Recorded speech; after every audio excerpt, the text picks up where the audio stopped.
आज आपण काहीतरी खास वस्तूंचं अनबॉक्सिंग करणार आहे. तर इंडस व्हॅलीची इथे माझ्याकडे 2 भांडी आहेत. त्यामध्ये मी इथे एक कढई मागवलेली आहे. ही ट्रायप्लाय स्टेनलेस स्टीलची कढई आहे. यामध्ये जेवण बनवणं 100% सेफ आहे, कारण हे एकदम चांगल्या पद्धतीचं यामध्ये मटेरियल वापरलं गेलं आहे. ही कढई हेवी बॉटम आहे, त्यामुळे यामध्ये भाजी बनवताना ती अजिबात करपणार नाही. सगळ्या बाजूनी व्यवस्थित एकसारखी अशी शिजली जाईल. 1.7 लिटरची ही कढई आहे. 2 ते 3 जणांसाठी यामध्ये भाजी आरामात बनते. अजून एक मी भांडं मागवलं आहे, ते म्हणजे मी कुकर मागवला आहे. 3 लिटरचा इंडस व्हॅलीचा कुकर मागवला आहे.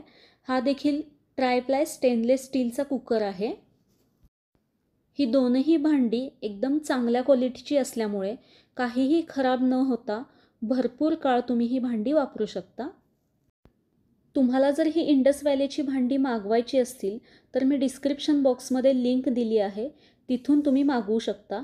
आणि माझा जो कुपन कोड आहे अक्षदा, हा जर तुम्ही वापरलात तर एक्स्ट्रा तुम्हाला 12% डिस्काउंट तुम्हाला मिळेल. अजून या भांड्यांची 2 वैशिष्ट्ये म्हणजे ही भांडी तुम्ही गॅसवरही वापरू शकता आणि इंडक्शनवर देखील वापरू शकता. आणि दुसरं वैशिष्ट्य म्हणजे ही भांडी नॉनस्टिक आहेत, त्यामुळे बनवायला यामध्ये पदार्थ एकदम सोपं जातं. हा कुकर देखील ट्रायप्लाय स्टेनलेस स्टीलचा आहे. एकदम हेवी बॉटम आहे, त्यामुळे यामध्ये भाज्या वगैरे किंवा भात अजिबात करपत नाही. त्यामुळे पदार्थातले पोषक घटक टिकून राहण्यास मदत होते. डिस्क्रिप्शनमध्ये याबद्दलचे सगळे डिटेल्स दिलेले आहेत, तिथून तुम्ही मागवू शकता. आणि अक्षदा हा कोड वापरून 12% डिस्काउंटमध्ये तुम्ही ही भांडी घेऊ शकता. यामध्ये आज आपण मस्त असा चमचमीत पुरी भाजीचा बेत बनवतो आहे. भाजीमध्ये आज आपण मस्त चमचमीत बटाट्याची भाजी बनवणार आहे. यामध्ये कोणतंही मसाल्याचं वाटण न बनवता एकदम झटपट तरी देखील अतिशय चमचमीत आणि चविष्ट अशी बटाट्याची भाजी कशी बनवायची ते आज आपण बघतोय. एकदम झटपट बनवून तयार होते. अचानक घरी पाहुणे आले तर तुम्ही हा बेत बनवू शकता.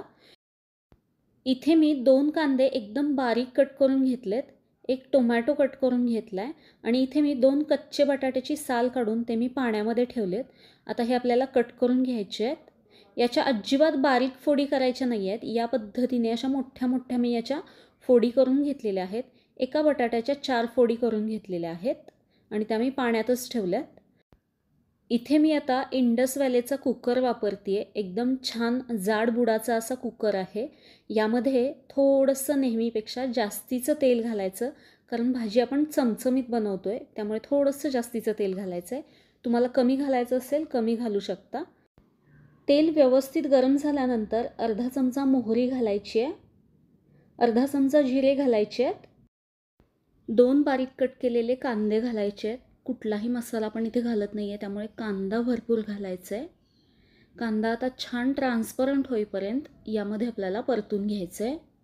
इथे गॅसची हीट हाय ठेवली तरी देखील हा कुकर जाड बुडाचा असल्यामुळे याला सगळीकडे एकसारखी उष्णता लागते आणि हा कांदा अजिबात करपणार नाही. त्यामुळे एकसारखा असा कांदा इथे छान परतला गेला आहे. यामध्ये आता मी 1 टोमॅटो घालते आहे, 1 चमचा आलं लसूण पेस्ट घालायची आहे आणि हे सगळं छान असं परतून घ्यायचं आहे. टोमॅटो पूर्ण छान मॅश होईपर्यंत यामध्ये आपल्याला परतून घ्यायचं आहे. त्यासाठी हाय हीटच ठेवली आहे मी. टोमॅटो इथे मी छान असा परतून घेतला आहे. यामध्ये आता पाव चमचा हळद घालायची आहे, कांदा लसूण मसाला घालायचा आहे, 2.5 चमचे कांदा लसूण मसाला मी इथे घातलेला आहे. तिखट तुम्हाला कितपत आवडतं आहे त्यानुसार कमी जास्ती करू शकता. हे देखील यामध्ये आपल्याला परतून घ्यायचं आहे. या मसाल्यांना तेल सुटल्यानंतर जो बटाटा आपण साल काढून कट करून पाण्यामध्ये ठेवला होता तो बटाटा यामध्ये घालायचा आहे. हा बटाटा यामध्ये थोडासा परतून घ्यायचा आणि यामध्ये पाणी घालायचं आहे. 1 ग्लास मी यामध्ये पाणी घालते आहे. हे मला पाणी थोडंसं कमी वाटतं आहे, त्यामुळे अजून अर्धा ग्लास मी यामध्ये पाणी घालणार आहे. गरम मसाला अर्धा चमचा यामध्ये घालायचा आहे. चवीनुसार यामध्ये मीठ घालायचं आहे. मी यामध्ये मीठ घातलं आहे, पण ते मीठ घालत असताना कॅमेरा पॉज झाल्यामुळे मला ते दाखवता आलं नाही. सुरुवातीला तुम्हाला ही भाजी दिसताना खूप पातळ अशी दिसेल, पण शेवटी बघायला विसरू नका, अप्रतिम अशी भाजी बनवून तयार होते. मी पुढे सांगेनच त्यासाठी काय करायचं. आता याला आपल्याला झाकण लावायचं आहे आणि मीडियम हीटवरती याच्या फक्त 2 शिट्ट्या करून घ्यायच्या आहेत. भाजी शिजती आपली आणि आता पुरीची आपण तयारी करून घेऊया. तर इथे मी 2 कप गहू पीठ घेते. गहू पिठाऐवजी तुम्ही या ठिकाणी मैदा देखील वापरू शकता. इथे कुकरच्या 2 शिट्ट्या झालेल्या आहेत. मी आता याचा गॅस बंद करते. गहू पिठामध्ये 1 चमचा बारीक रवा घालायचा आहे, चवीनुसार मीठ घालायचं आहे आणि याला खमंग अशी चव येण्यासाठी पाव चमचा मी इथे ओवा घालते. हे सगळं आता आपल्याला पहिल्यांदा मिक्स करून घ्यायचं आहे. आता यामध्ये थोडं थोडं पाणी घालून मस्त घट्ट अशी कणिक मळून घ्यायची आहे. अजिबात सैलसर मळायची नाही आहे. आपण चपातीसाठी जशी कणिक मळतो तशी सैलसर अजिबात ठेवायची नाही आहे, घट्ट मळायची आहे. ही कणिक जर सैलसर झाली तर पुऱ्या खूप तेलकट होतात. थोडं थोडं पाणी घालून मी इथे छान घट्ट अशी कणिक मळून घेतली आहे. आता ही फक्त 5 मिनिटे आपल्याला भिजण्यासाठी बाजूला ठेवायची आहे. खूप जास्त वेळ ही कणिक अजिबात भिजवायची नाही आहे. जास्त वेळ भिजली तर याच्या पुऱ्या देखील ह्या तेलकट होतात. कुकर थंड व्हायला मी बाजूला ठेवते. आता पुऱ्या तळण्यासाठी इथे मी ही इंडस व्हॅलीची ट्रायप्लाय स्टेनलेस स्टीलची कढाई वापरते, कारण याच्यामध्ये इव्हनली सगळीकडे एकसारखं असं भाजलं जातं किंवा शिजलं जातं. तर पुरीसाठी मी ही कढाई वापरते. यामध्ये तेल मी गरम व्हायला ठेवलं आहे आणि इथे कुकर आपला थंड झाला आहे. भाजी मस्त अशी शिजली आहे. इथे आपण पाहताय छान दिसतीये. यामधला बटाटा 2 शिट्ट्यामध्ये व्यवस्थित शिजला आहे. अजूनही बघताय तुम्ही हा रस्सा थोडासा पातळ दिसतोय. इथे मी तुम्हाला एक ट्रिक सांगते, बिना मसाल्याची ही मस्त दाटसर भाजी कशी बनवायची. तर हे जे बटाटे आहेत ते आपल्याला पळीने हलकेसे मॅश करून घ्यायचे आहेत. पूर्ण मॅश करायचे नाही आहेत. आपण याच्या मोठ्या मोठ्या फोडी बनवल्यात, त्या हलक्याशा मॅश करून त्याच्या छोट्या छोट्या फोडी बनवून घ्यायच्या आहेत. या पद्धतीने अगदी पूर्ण अजिबात स्मॅश करायचं नाही आहे. मोठ्या बटाट्याच्या छोट्या फोडी झाल्या पाहिजेत इतपतच मी इथे मॅश करून घेते. अप्रतिम अशी भाजी बनवून तयार होते. इथे आता मी बारीक कट केलेली कोथिंबीर घालते. चवीला भन्नाट अशी ही बटाट्याची भाजी बनवून तयार होते. इथे आपण पाहताय आता छान या भाजीला दाटसरपणा आलाय. यामध्ये आपण कुठल्याही प्रकारचं वाटण किंवा मसाला वापरलेला नाही आहे किंवा दाण्याचं कूट देखील वापरलेलं नाही आहे. भाजी आपली तयार आहे. आता इथे 5 मिनिटे कणिक देखील छान भिजून तयार झाली आहे. ही मी थोडीशी एकसारखी करून घेते. आता यातले आपल्याला गोळे तयार करून घ्यायचे आहेत पुरी बनवण्यासाठी. ही पुरी लाटण्यासाठी तेल किंवा पीठ यापैकी कशाचाच आपल्याला वापर करायचा नाही आहे. कणिक व्यवस्थित जर भिजवली असेल किंवा ती जर छान घट्ट अशी मळली गेली असेल तर याला तेल किंवा पीठ लावण्याची अजिबात गरज लागत नाही. छोट्या छोट्या गोळ्याच्या तुम्ही अशा पुऱ्या लाटून घेऊ शकता किंवा चपातीसारखी एकच मोठा गोळा तुम्ही लाटून घेऊ शकता आणि वाटीच्या साहाय्याने गोल गोल त्याचे शेप देऊन म्हणजे त्या शेपमध्ये कट करून घेऊन त्या पद्धतीने देखील तुम्ही त्याच्या पुऱ्या बनवून घेऊ शकता.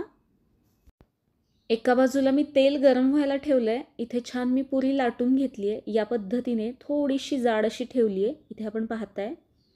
आता ही आपल्याला तेलामध्ये सोडून घ्यायची आहे. तेलाचं टेम्परेचर थोडंसं जास्तीचं असलं पाहिजे, म्हणजे ही पुरी तेलामध्ये टाकल्यानंतर लगेचच छान फुगते. तेलामध्ये पुरी सोडल्यानंतर लगेचच याची आपल्याला हाय हीट ठेवायची आहे, म्हणजे पुरी छान फुगते. एक बाजू व्यवस्थित तळली गेल्यानंतर याची लगेचच बाजू पलटी करून घ्यायची आहे आणि हाय टू मीडियम हीटवरतीच या पुऱ्या आपल्याला तळून काढायच्या आहेत. पुरी तेलकट होऊ नये यासाठी तेलामध्ये ही पुरी टाकल्यानंतर सारखी उलटपलट करायची नाही, नाहीतर ही पुरी तेलकट होते. किंवा जेव्हा आपण कणिक मळतो ती कणिक घट्ट असली पाहिजे. पातळ झाली तरी या पुऱ्या तेलकट होतात. यामध्ये आपण ओवा घातलाय त्याच्यामुळे मस्त खमंग अशी ही पुरी लागते. या कढईमध्ये या मी पुऱ्या हाय मीडियम फ्लेमवरती तळून घेतलेल्या आहेत. तरी देखील तुम्ही इथे पाहताय कढई अजिबात करपलेली नाही आहे. मस्त टमटमीत कमी तेलकट अशा या गहू पिठाच्या पुऱ्या आपल्या तयार आहेत. बिना झंझट कुठलाही मसाला न बनवता अप्रतिम अशी बटाट्याची भाजी देखील तयार आहे. तुम्ही देखील हा बेत नक्की बनवून बघा. इथे आपण पाहताय पुरी अजिबात तेलकट झालेली नाही आहे. कसा वाटला आजचा पुरी भाजीचा बेत मला कमेंट करून सांगा. आवडल्यास लाईक, शेअर, सबस्क्राईब करा. परत भेटू अशाच एका मस्त चमचमीत रेसिपीमध्ये. धन्यवाद.